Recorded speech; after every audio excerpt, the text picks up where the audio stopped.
Okay, we're doing a restart, and this is again a good morning. I don't know to what extent where we're starting this tape, but at this point we are connected to Palomar, and we're starting a new session. And that was Simon and Garfunkel that we were listening to, interrupted a couple times with Mrs. Robertson. So what we are doing in here this morning is starting with a question and answer session from the homework from yesterday. That was section 6.5. And we started by a request if there were any questions from the text itself.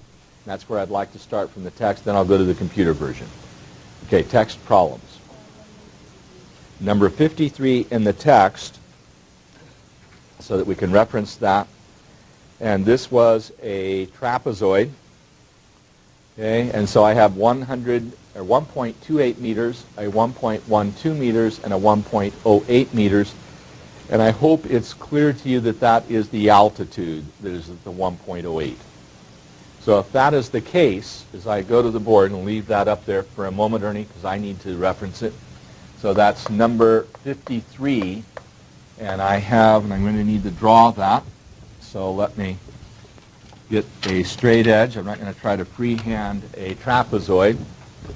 So it's an upside down lampshade, it looks like. And I'll just do something about like this.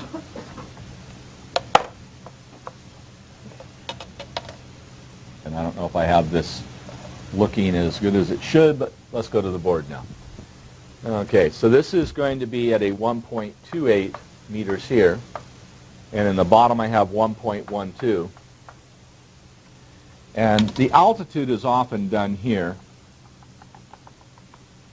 to indicate the altitude, and that's going to be at 1.08. And then all that was expected here was to use the formula.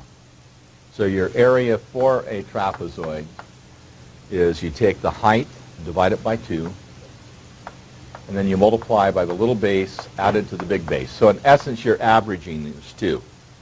And in averaging them, multiplying by the height, you would have then h over 2, which is 1.08, over 2, and then I have a 1.28 plus a 1.12.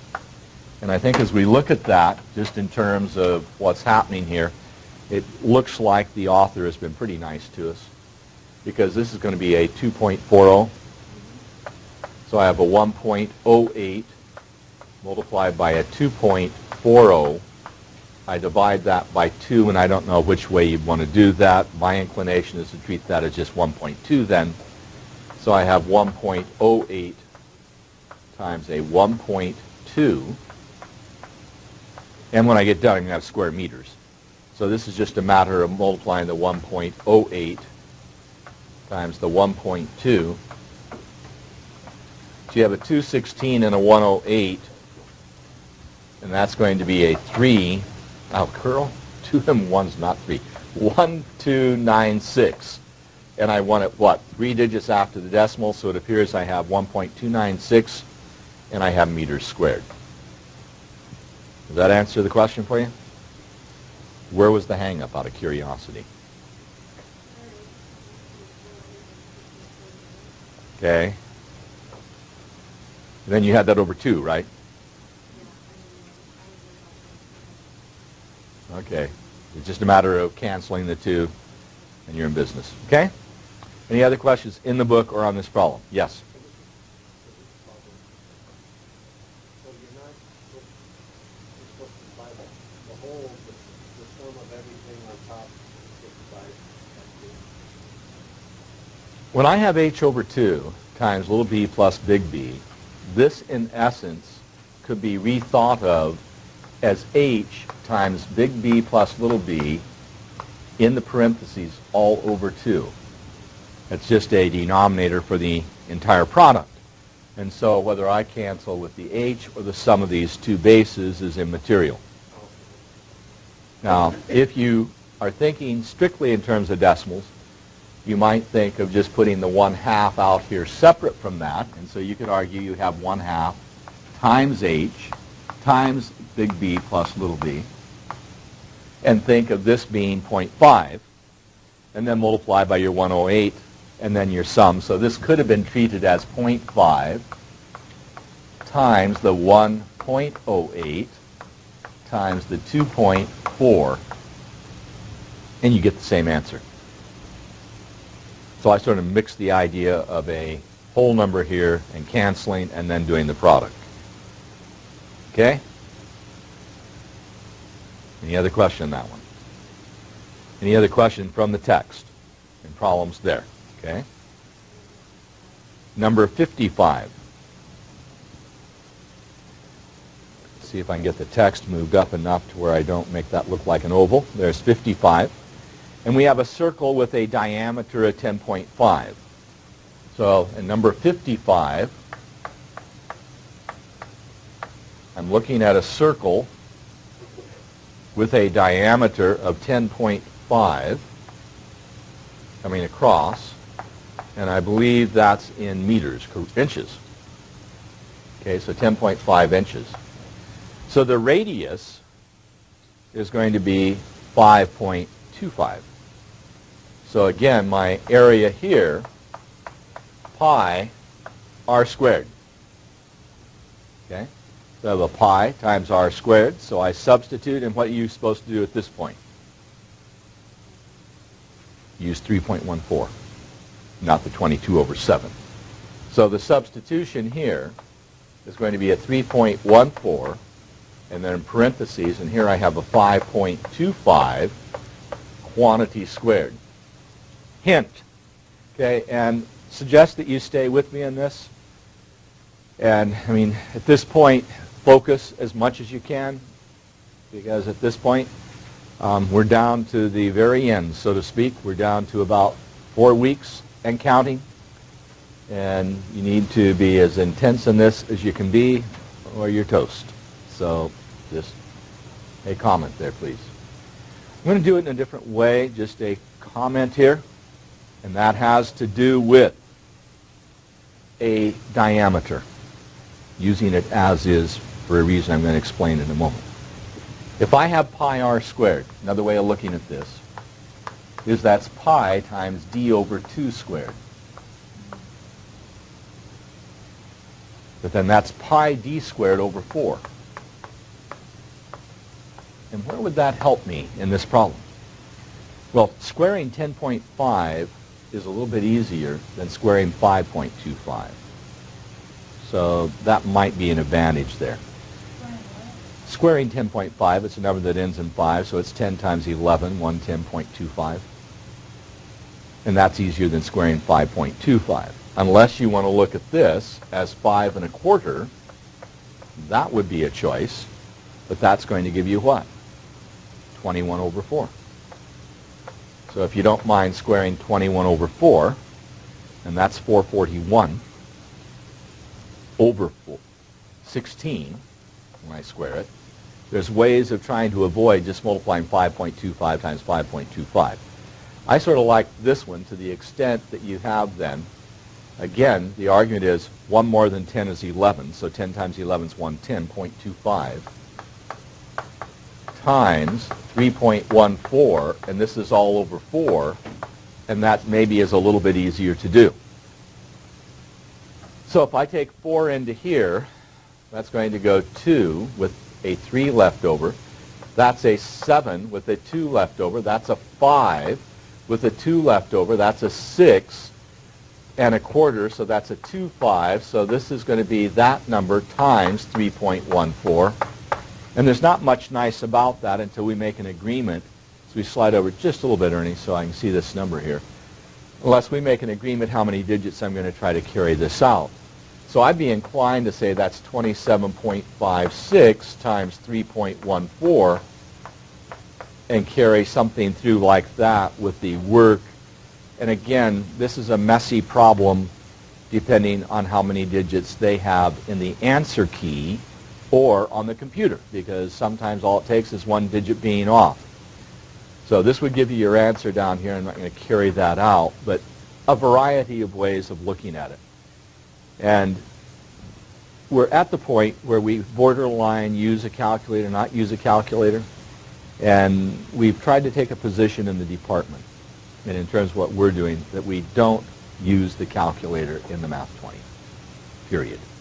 Now, in the Math 10, when we started working with some of the problems at the latter end, we went to calculators.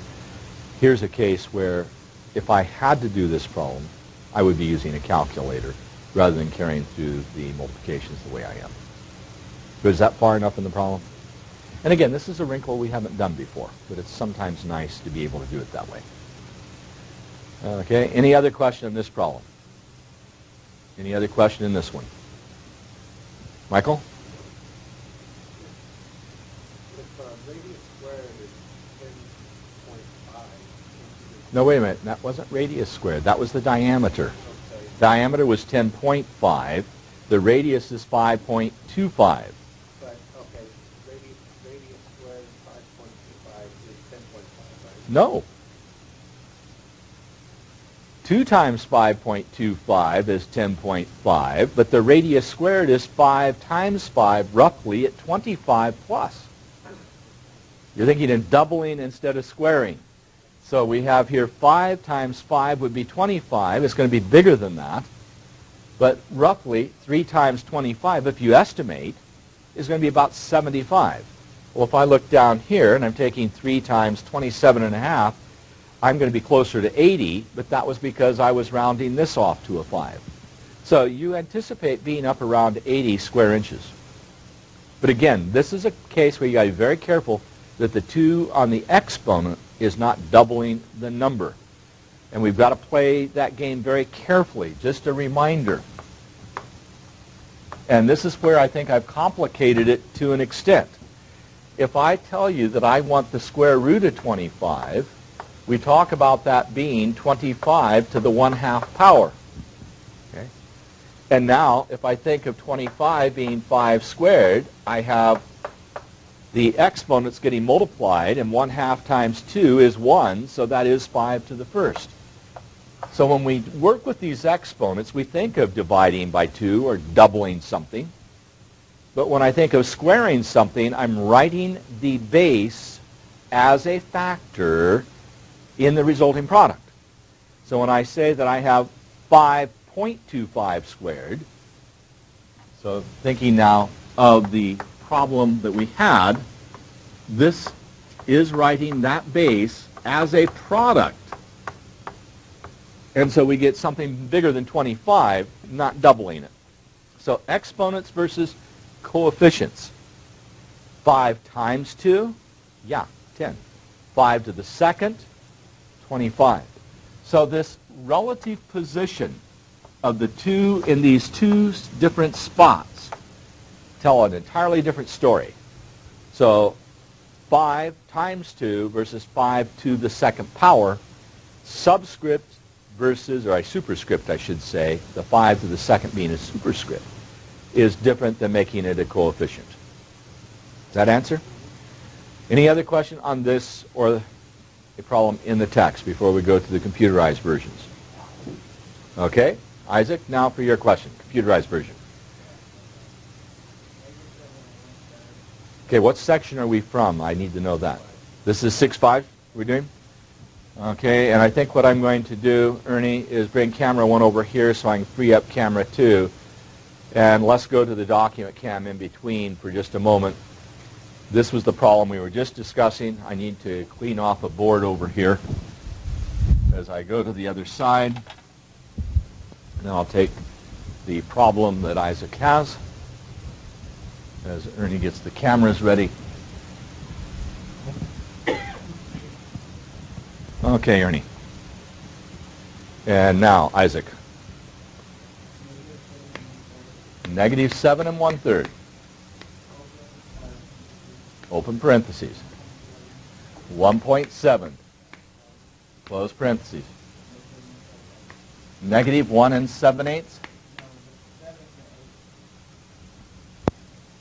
Negative. It's -7/8. Is that the final form? Okay. Now at this point, there's no way I want to convert 7 1/3 to 7.3333 forever. So what I'm going to be more inclined to do is to treat this as -22/3 times 17/10 minus 7 over 8.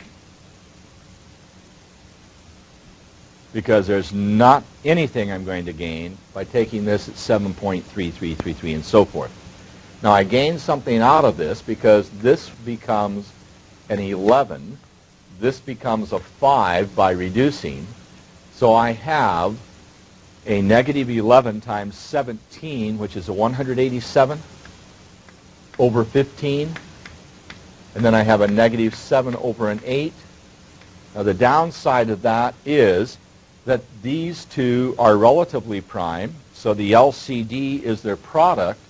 So I'm going to have to multiply an 8 here and an 8 here, a 15 here, and a 15 here, and this is not going to be pretty. So I'm going to rewrite that. Negative 8 times 187 over 8 times 15. I lament using these x's, but 8 times 15. Here I have a 7 times 15. Okay, and that is going to be 120 in my denominator because both of these are negative. This is a 105 here, which is not making me very happy, and this is a mess.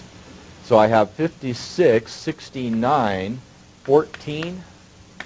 So it appears I have 1496, so I'm going to be at negative 1501. Did I do that in my head correctly? So I have negative 1496. Take another 100 here. That's negative 1500. That would be negative 1601, I guess. Do we agree with the arithmetic there? Well, you got paper, check. Okay. Now, again, yes, we're reviewing using decimals and fractions simultaneously. Is there anything nice about that? No. It hasn't any redeeming quality. Is there a question? Jessica. Okay, in terms of whether or not you should be struggling with a problem like this, I think there's some question about it. It isn't doing too much to anybody's advantage other than making sure you can do arithmetic. And I wish that what we call the number generator used for this problem on my math lab had given you something a little more compatible. For example, if this had been 7 over 6, then this problem would have had a lot more reasonable solution because I would have had what? With the 6 here, I have a 3 here, and that's starting to make it look a lot better. And had this been something like something besides a 17 that might have been reduced in a way. So I might have had a 1.2, which would be 12 over 10, which would then reduce. And so there's some nice things that could happen if you choose your problems better. And this is the difficulty of random generation of numbers for a problem with a computer so that everybody gets a new problem, that they aren't often, in my view, equivalent problems or problems that are as desirable. So something gained, something lost in this problem. Any other problems from the computer? Okay, going to Kim next. And I'll come back to you if she didn't choose yours.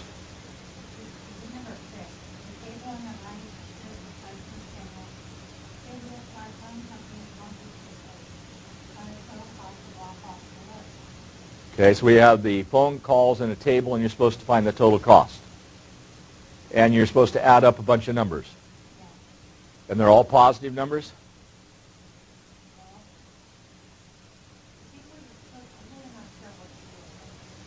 Well, you have the information given. These are per minute. How was the table set up? So I have some idea.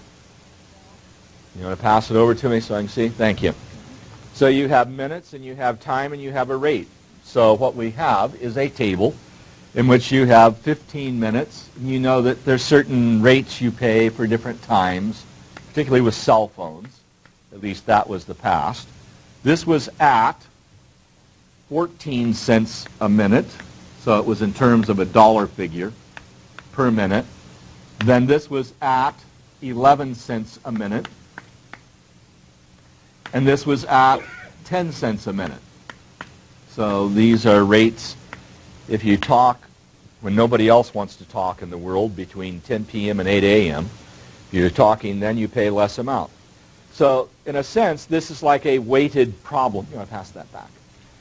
The idea is you multiply each of these coming across to get your total cost. So you had, this is the one I like, 10 cents a minute at 12 minutes. Okay, you have this multiplied by this, so that's going to be a what? If you just multiply by 10, you'd have 120, correct? But you're going to mark off 2 digits after the decimal, so that's $1.20. Here you have a 3737, so that's going to be a 407. Do we agree? And this is going to be a 21 for 210. And the other one, just multiplying. And then you're supposed to add these. So when you do that, you're demonstrating your ability to do decimal multiplication and addition, and you get 737 for your bill. That's it. That's all they wanted. You were wanting to make more of it. Now, I chose a problem like this because we have cell phones. And I thought it was an appropriate problem to be doing something with cell phone minutes just to illustrate a practical application. Okay? Any further discussion on that problem? And I guess I should have done some dollar signs in here to keep my units. Okay, if that's the case, Isaac, your next one. Okay, I told you that we weren't going to be messing with these, and I'm hoping, or was hoping, that the computer would not do what it appears to be doing.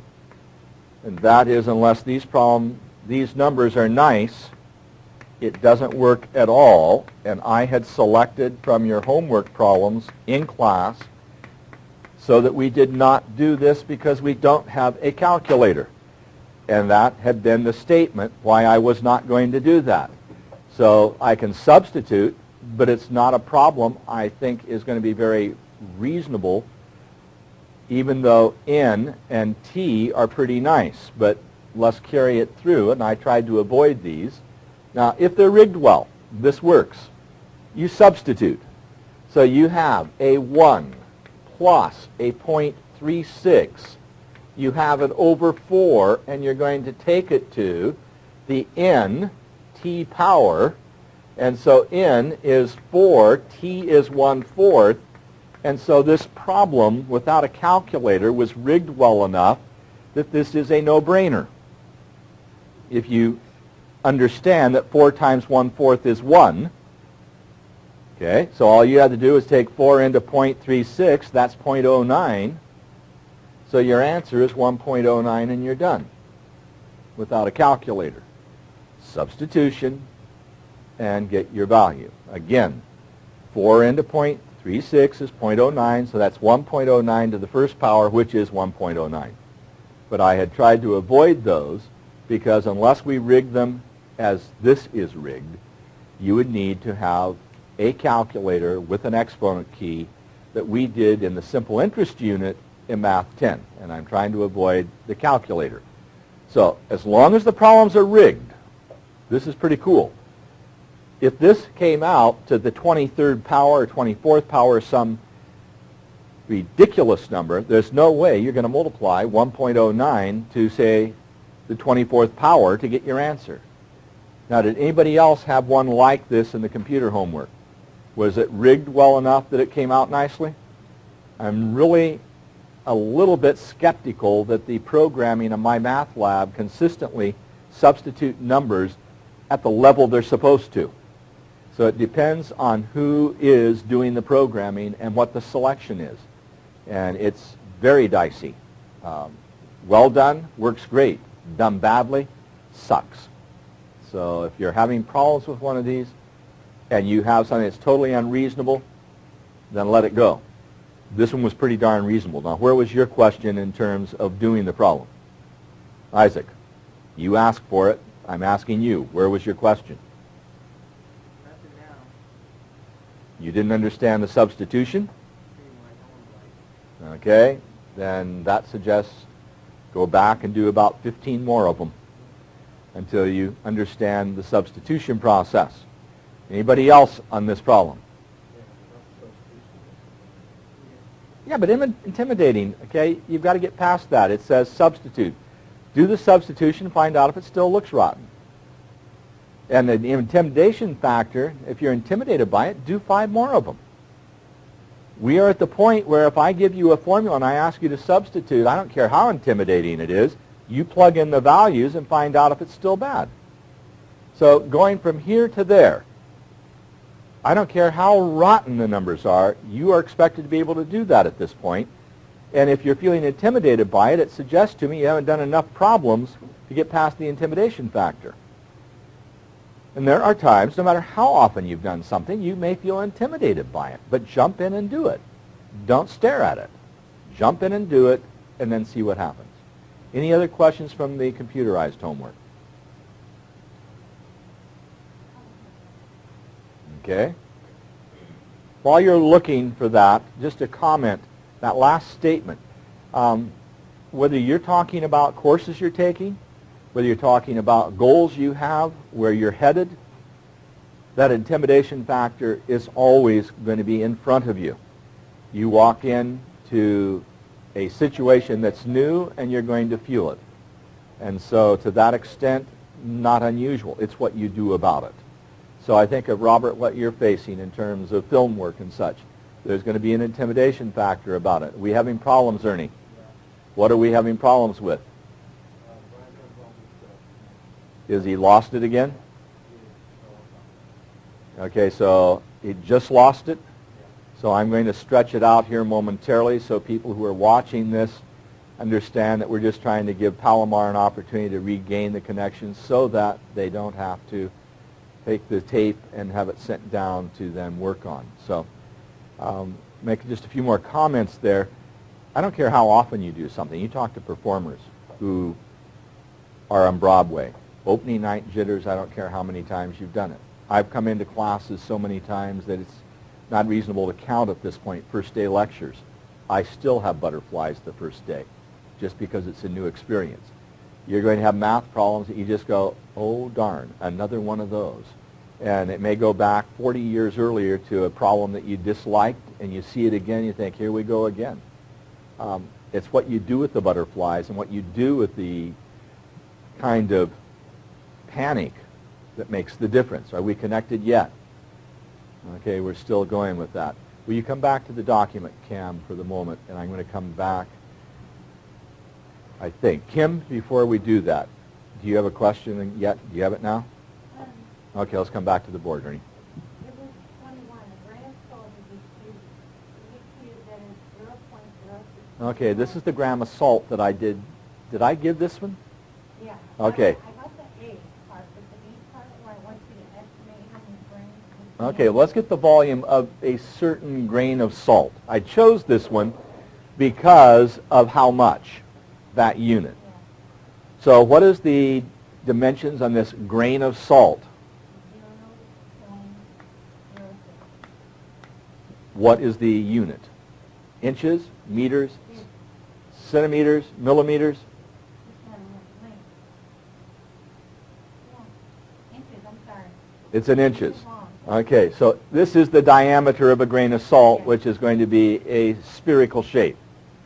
So this is 0.06 inches. Do we have connection yet, Ernie? The volume, 4 over 3 pi r cubed. Agreed? That's the volume of a grain of salt. This is not going to be a big number. This is the diameter or the radius for my grain of salt. What does the problem say? A cube. My error. I was thinking this was a sphere. Okay, so not a cube, okay, my error, not a sphere, a cube, a grain of salt. So I need to redraw my grain of salt. So a cube, 0.06 on a side. Very big difference because the volume of the cube is s to the third. Okay, so that's good, because that's 216. 6 times 6 times 6. And then I'm going to need 6 digits to the left of the decimal. So I believe I'm at 0.000216 cubic inches for this what? One little grain of salt. Okay, now what's part B? I've got part A. I misunderstood. I was thinking of a grain of salt being cubical in structure. They're saying it is cubic. So what is the next part B? Estimate how many grains would be in 1 cubic inch. So you have a cubic inch. So we have number of grains in 1 cubic inch. So we have 1 grain equals 0.00216 inches cubed, correct? Okay, in 1 cubic inch. So if I have 1 grain over 0.000216 cubic inches, and I multiply by 1 cubic inch,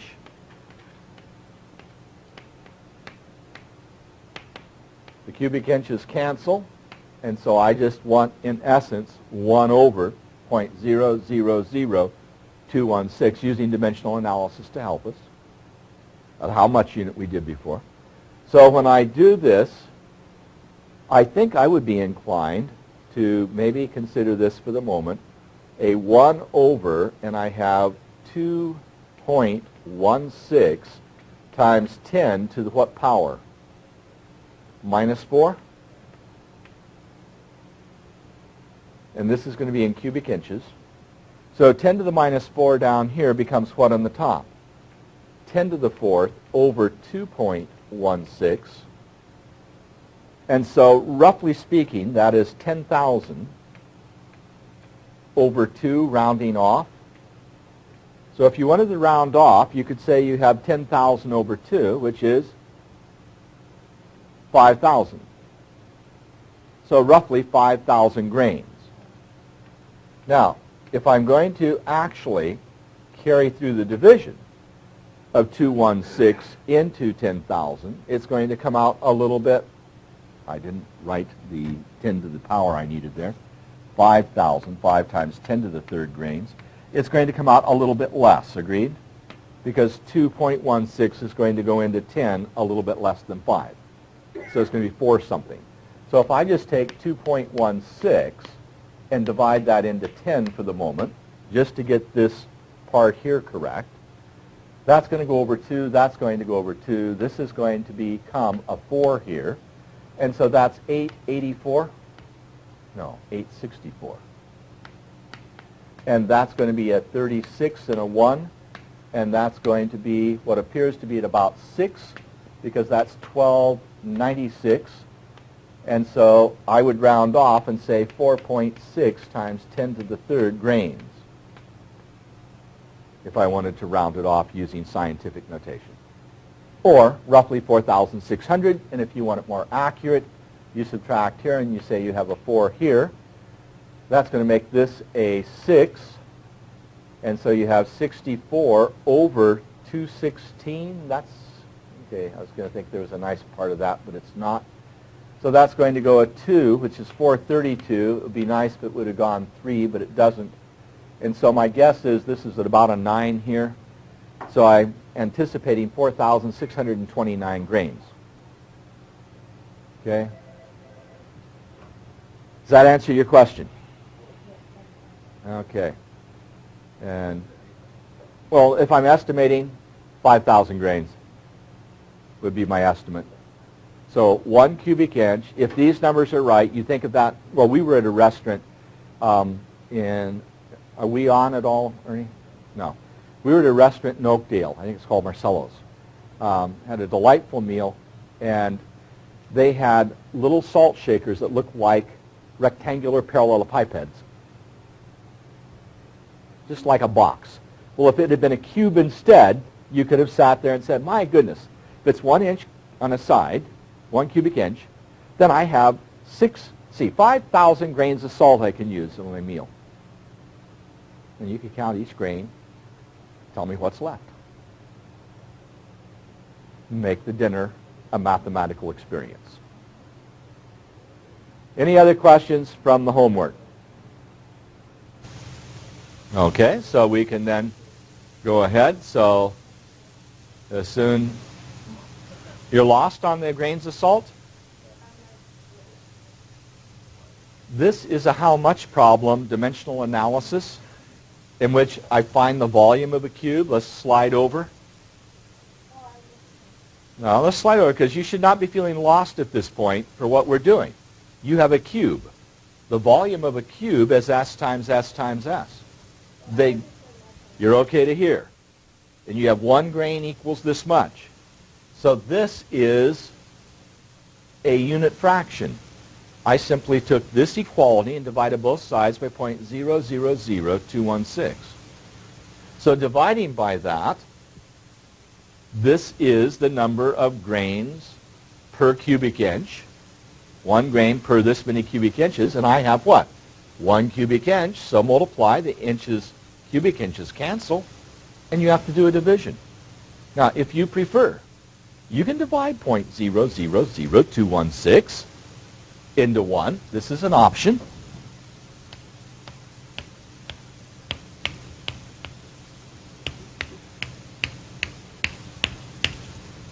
However, I hope that you understand that I can rewrite this denominator as 2.16 times 10 to the minus 4.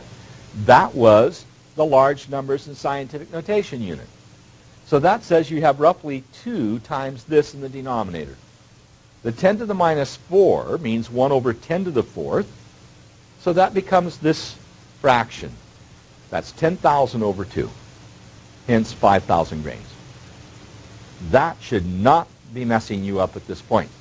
You should be able to carry through that problem. We're talking about 3 different units from Math 10. Now, it may be a little bit intimidating to you for the moment, but you should be able to go through and not feel overwhelmed, okay, and work it out. Okay, so I'm going to leave that there, Ernie. Let's leave that on the camera, and I'm going back to the text because we have a new section to go through. And as so many times the problem, we end up having to spend an enormous amount of time going back through homework problems. That was a heavy set. Let's see if solving equations in 6.6 is particularly more difficult. Now, it's a combination of solving equations and word problems. Fortunately, we did Pythagorean theorem before. The good old statement about Pythagoras. And we can go ahead and look at some of these. I'm going to look at a typical problem. This is on page 481. So if you'll turn to that page, this is a 25-foot ladder placed 7 feet from the base of the building. So what I have here then is I go to the sideboard, and a suggestion to you, make sure the ladder is a good ladder. 2 of the most serious injuries I've dealt with in my life have been with results of ladders. Okay, here's the diagram. 25-foot ladder, and you got it 7 feet from the base of the building. This is your building. Now, I've been in one of those ladders where this broke here, and it went backwards, and you end up in a tree. You hope. I've also been in a ladder like this where it buckled, and you ended up level, coming down in concrete. Either way, bad news. Use good ladders. Enough said. Pythagorean theorem. What's supposed to be true here? Whatever that is, the height, call it x if you will, x squared plus 7 squared, as was stated, is equal to 25 squared. So this involves a square root. This is x squared plus 49. What's 25 squared?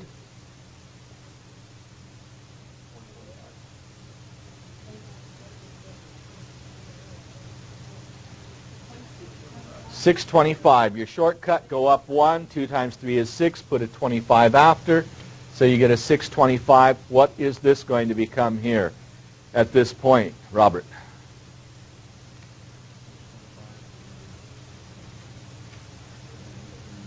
X squared is what?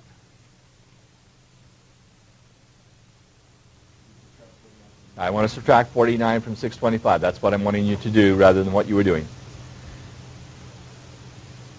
Not too subtle about it. What number do you get? Anybody else contribute? 554? Is there an agreement in that? I'm not sure I agree. If I subtract 9 from 25, I think I would get a 6. Would you agree with that? And maybe a 576?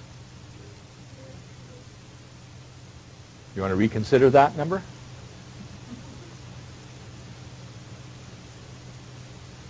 Waiting for a Oh, okay, we agree in that now. What you hope is they gave you a nice number. What's 24 squared?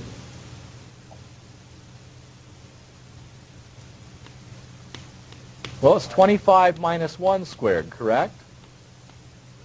And that's a binomial. So square the first is 625. Take the product. That's 25 and double it, which is 50. Subtract it off and add 1. Okay, 50 from 625 is 575. Add 1. 576. So what is x? 24.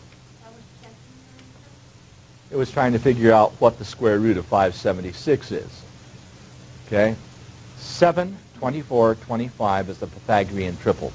If these numbers are going to be integers, I'm hoping that this number is an integer so I don't have to estimate. Okay, question. Is there any way to find out the degree of the ladder? What The angle here? Yes, there is. If you were doing the area of trigonometry, you would take the ratio of 24 to 27, which is called the tangent of the angle, and you can refer to a trigonometric table to find the angle. Yes, it can be done, but we won't. Okay, let's go back to the document, Cam. Trigonometric, a trig course, trigonometry. I don't want to try saying it 30 times fast, but trigonometry is a study of triangles, for the most part, in which you talk about the Pythagorean theorem, and you talk about the angles in a 90-degree triangle, which must add up to 180. And so there are certain ratios. So if I take the side opposite over the side adjacent, that is called a tangent. And we have a table for different angles, and we have a course, used to be a one-semester course in trigonometry. It's now part of the high school curriculum and done rather inadequately in what's called second-year algebra. And you get a touch and go with trigonometry that doesn't seem to get remembered, and it causes people who take our calculus course to die a slow death. So that's the brief story of trigonometry. Other questions about that problem? Okay, good. Now that is not new. The Pythagorean theorem, we've been there. We did problems on it. One of the formulas you were supposed to memorize, and that is something I hold you accountable for. There are a variety of problems with that in this particular area. There is one other problem that relates to the kind of problem Kim talked about, and this has to do with your phone calls. So I'm going to go to page 483 for a moment and talk about this one ever so briefly. And Letitia has a change purse in which she keeps only quarters and half dollars. Now, she's going to be in real serious trouble in our society. When's the last time you saw a half dollar? I haven't seen one in so long I would be flabbergasted if somebody gave, surprise is another phrase for that, if somebody gave me a half dollar in change. They just seem to have gone off the map. But nonetheless, we have some information. So this is a word problem. Welcome to algebra again, a word problem. So what does it say here? That she has half dollars and quarters. It says she has 12 more quarters than half dollars. So let x, always tell me your variable. Let's go to the board. Let x equal number of, is it quarters or half dollars? I know, but let's go back to the problem. You're missing a statement I made. 12 more quarters than $half. So if I make this X here, I have 12 more than that for quarters. And so the question, what can I do with that information? And this is a classical problem from algebra. Remember each call was at 10 cents a minute, and then we had so many minutes? Each quarter is worth 25 cents. So what's the value of these quarters? 25 times 12 plus X. Now, if you want to do it in terms of dollars, you can make it a decimal point here. What is the value of each $half? 50 cents. So you have 50X. Now, we are told something about how much money she has in her coin purse. Let's come back to the problem. It's $6.75, so it looks like I better put decimals here, and this must be $6, and I didn't catch it before you lost it. $6.75. This is your equation. And so the argument is, if you can get an equation like this, you can solve it. Hint, I would never do this with these decimals. I'd immediately multiply both sides by 100 and get rid of the decimal points. So you really have this equation. 675 equals 25 times 12 plus X plus 50X. No decimals. It's a much easier problem. So I'm going to let that go for the moment. Now, I very carefully limited myself to problems with the Pythagorean theorem or a problem like this, and I am trusting my math lab that if I chose a problem with dollars and pennies and quarters and such, that they will give you another problem of the same type. They won't trade it off for something other than what I chose. If they do, I'm messed up because it's not going to work very well. Okay, let's see what we have beyond that in this set, because these were selected again with the idea that it shouldn't cause you great angst. Let's go to the 17th problem. Okay, in the 17th problem, I'm just going to write down some numbers here. Okay, so this is number 17, and I just want to point out that this problem should be at the difficulty level on a scale of 10 at about a 5 for you. This is my hope. I have 4.1 minus 1.96x, and I have it equal to 4.2 and then a what? Minus 1.99x? Now, if I give you something like that, you're going to want to get the x's on one side isolated. So as I look at that, I think I'll add 1.99x to both sides. If I do that, I will have 0.03x on the left side. Do we agree? And I'm going to need some space.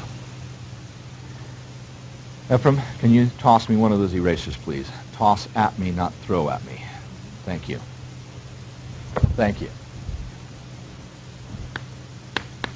Now, what do I have here? I want this away from here, so how do I get rid of it? Subtract to get rid of a term. So I'm going to subtract it, and that gives me a 0.1.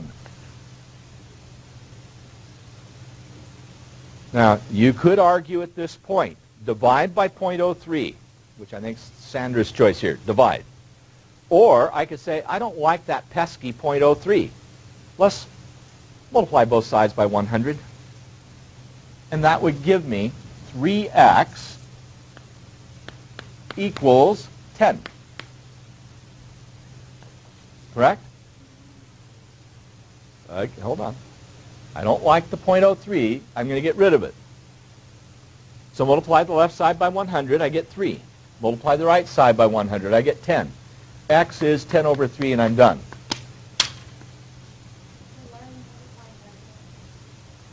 I multiplied by 100. By 100. So I can get rid of the decimal point. Moves it over 2 places. The end of the number, we don't write it. I'm because I had 300ths. I wanted to move the decimal 2 places. Remember my shortcut? Every x, otherwise 10 to the first moves it 1. 10 to the second will move it 2. I need to move it 2 to get rid of it.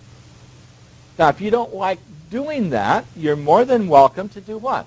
0.03 into 0.10. Do the division, you'll get 10 over 3. Namely, 3.333333 forever. Or 3 1/3. So you can do that. But again, what do we typically do? The text is wanting you to work with the decimal. I understand that.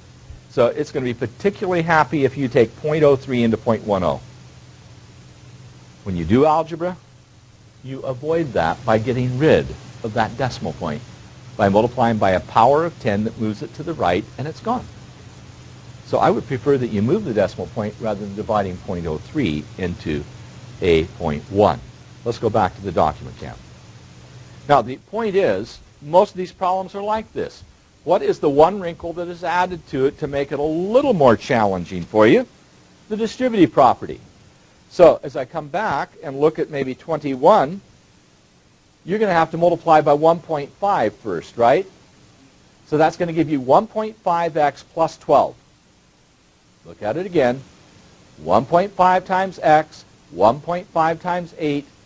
So that's 1.5x plus 12. Now you have 3.2 added to a 0.7x. You should be able to carry that out. The only thing other than that, as we come off there, that's going to remind you of a lesson that I don't think you particularly cared for. Number 25. 7 more than 3.2 times pi. P, not pi. Letter P, not the symbol pi, is equal to 9.56. The point being, 7 more than 3.2 times P means what? How do you translate that? 3.2P plus 7. We got it? Number 26. Twice m decreased by 9.9. What does that translate into? Okay, 2m minus 9.9. Number 27 translates into, I hope, as you read it, and then we'll translate. 18.75 more than 3.5. Okay, what does it translate into? 3.5t plus 18.75. I think you've got it. So with that, Ernie, in this broadcast that's been intermittent, I guess, what is your close with Simon and Garfunkel? Okay, can you come back to me for a moment first? Thank you. Okay, so we're closing down here, and we're going to go...